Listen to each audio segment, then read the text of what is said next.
This is Eric from Pack Hacker, and today we're going to be talking about the Infusion PULSEX1 wallet, which I've been testing for the past 2 weeks. Let's dive in.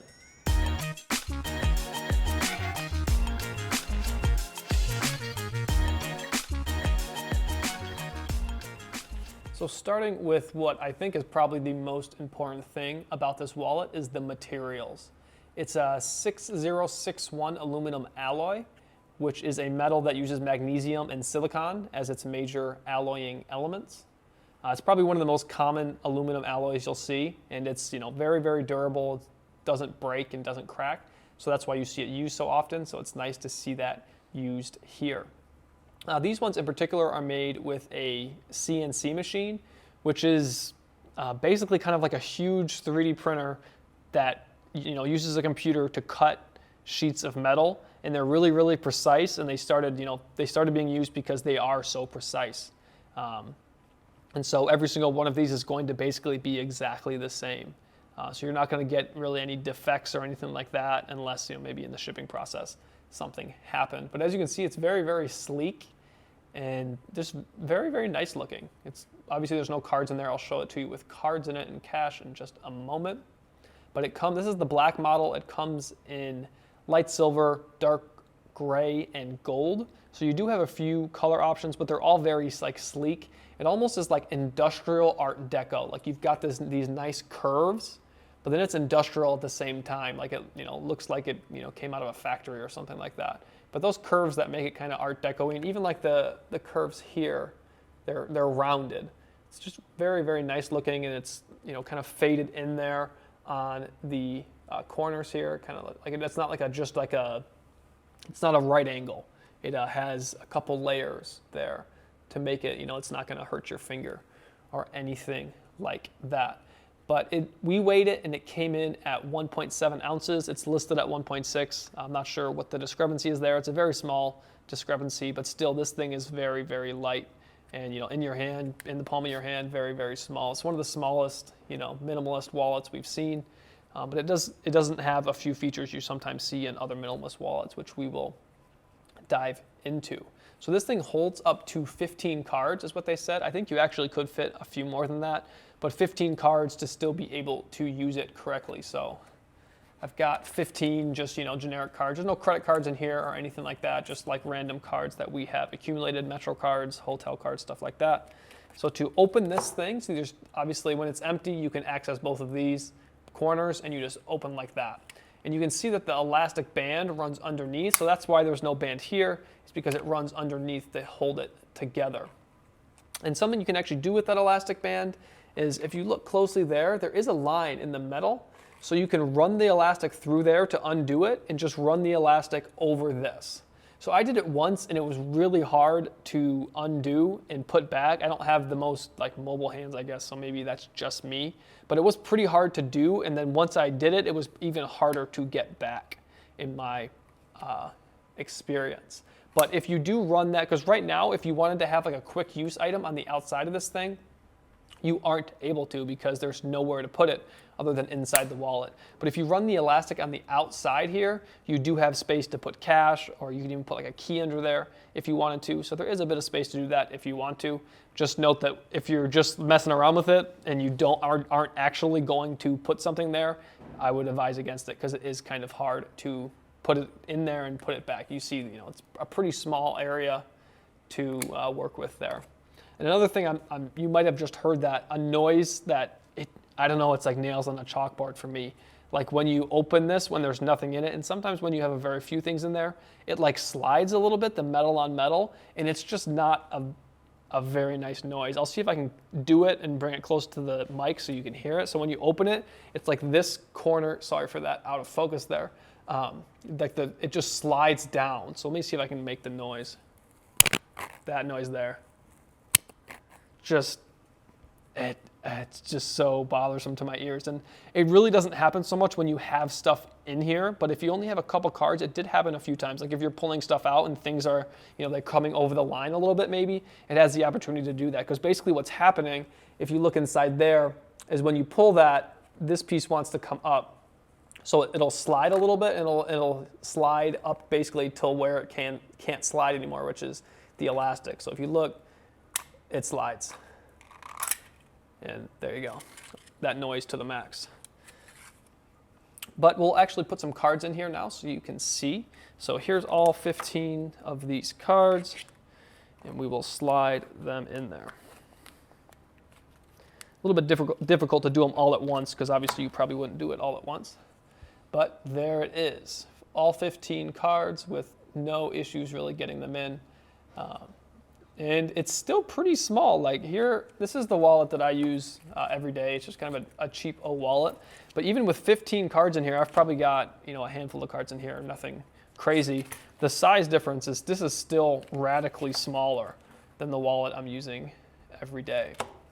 And this, by all means, is a small front pocket wallet. Like this is not a big wallet by any means. This is probably one of the smallest wallets I've ever had. But even this, when I was using this, I was like, wow, this is small. Like in my front pocket, like you barely feel it. Like it almost a few times I was like, oh, do I have my my cards in my wallet? So it is very, very small, and it feels nice in your pocket. Like it feels sturdy, and there's nothing like poking out. Like on this, like I have my keys in here. So my keys poke out a little bit because they're not, conformed. They're not conformed by, aluminum like this is. So like these are poking out, and if I put it in my wallet the wrong way, it's sticking it. It's not uncomfortable, but this feels really nice. That's why I'm telling you about this, because this feels very, very nice in your pocket. It's flat. It's just lays flat on your leg nicely, and just overall feels very, very good. But with that, you do lose some stuff. Like if you wanted to put your keys in here, you obviously can't do that. Like you're not going to do that with a minimalist wallet, but if you were in a pinch and you needed to put keys in here, you obviously can't do that. If you were to put the elastic on the outside, I was able to, like I said, you could stick a key in there, probably 1 or 2 keys at the most, but then you run the risk of it falling out, which isn't ideal, obviously. But something else, so when there's a lot of cards in here, getting cards out can be kind of hard. And I noticed the same thing even when there's not that many cards in it. And maybe this elastic needs to just kind of break in a little bit. But right now, so obviously you're like these corners are here, so you can have a quick use card here and a quick use card here. So maybe you have your driver's license and your debit card because you can access those ones. Or you have a debit card, a credit card, hotel card while you're traveling, whatever it may be. But when you go to pull them out, sometimes it can be a little bit like hard to do. And as you can see, there's more than just that card coming out right now. So if I just want that card, it can be a little hard, and you really got to pry at it. So I finally got the one card out, but obviously these cards came a little bit too, which isn't the end of the world. They're back in place in a jiffy, but something I thought was important to note. So we'll take some of the cards out now so I can show you what it's like when you don't have so many cards in there. So right now we have, we got 3 cards in there. But this elastic is just as tight as it was before. It's real, no matter how many cards you've got in there, you have they're really tight together, those 2 plates, which is good because nothing's going to fall out. If it was really tight when you had a bunch in there, but not so tight when you didn't have very much in there, the few things you have in there might fall out, and that's obviously not ideal. But just to illustrate again, like if I want to just get this card out, it is a bit easier with just 3 cards in there, but as you can see, this card came out completely. And if I didn't notice that and you're traveling and you lost one of the 3 cards you have with you, that's probably either your ID, your debit card, or your hotel key. So all 3 of those are vitally important, and if you lost that and didn't know, you'd kind of be in trouble. So you can kind of get around that by using, you can open the wallet more to get to stuff, but maybe, like I said, maybe the elastic needs to loosen a little bit, but most of the time, it's easiest to, if you have 3 cards, just bring them all out, get what you need, and put the other 2 back in. But overall, I think this thing it looks really nice. As I didn't mention before, but you obviously have that PULSEX1 logo there, which I kind of wish that was a darker color. It's white, maybe kind of silver. But it's very, very noticeable even from, I know I can't zoom out too much here, but you can really see that. Obviously you flip it over and it's not there, but I like the look of this side a lot, and I don't like the look of this side so much because of the logo. So I wish that was a different color or just a little more subtle even, but that's not the end of the world for me. But I know some people are really strict with their minimalism, so that might be potentially bothersome. So this card is, or this wallet is advertised as RFID protective. I know that aluminum has some natural RFID blocking qualities to it. I don't know the exact specifics, and I don't know that much about RFID blocking technology. But one thing I will say is that if it's sitting perfectly, so let's say that this does work. I obviously don't know that because it's not something we can really test. But let's say that this does work.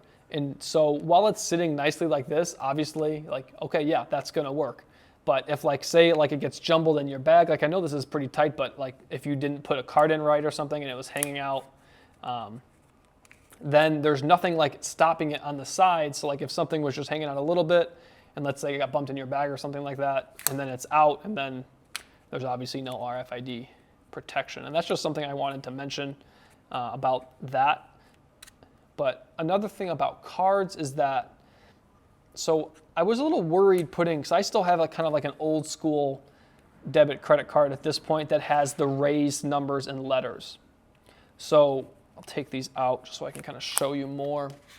When we talked about the inside earlier, you could see there's a lot going on in there. You've got the elastic here, and then you've got like the edges where the elastic, where the elastic lives there, and then you've got these here. So I was really worried about the raised letters and numbers on my card when I was using this wallet, because there is a lot that it can rub on in there. So if you are in a hurry and you slide it in there quickly and the numbers and letters are facing here, I really think that they could start to rub off. So I was really diligent with it, and I put my card facing the other way. But obviously I'm not an expert on credit cards, but I feel like that could like rub off the strip on the back.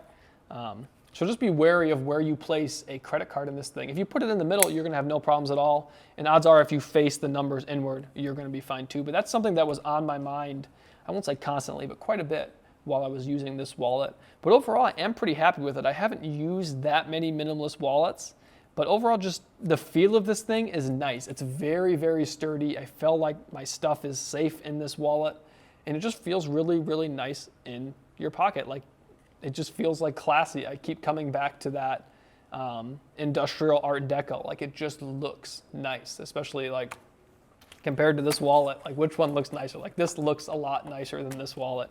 And I don't have this because it looks nice. I have it because it's functional, but it just looks really, really nice. And I think that's, you know, a big draw of this. It looks nice, especially while you're traveling. If you want a more minimalist option, this is a very nice looking wallet.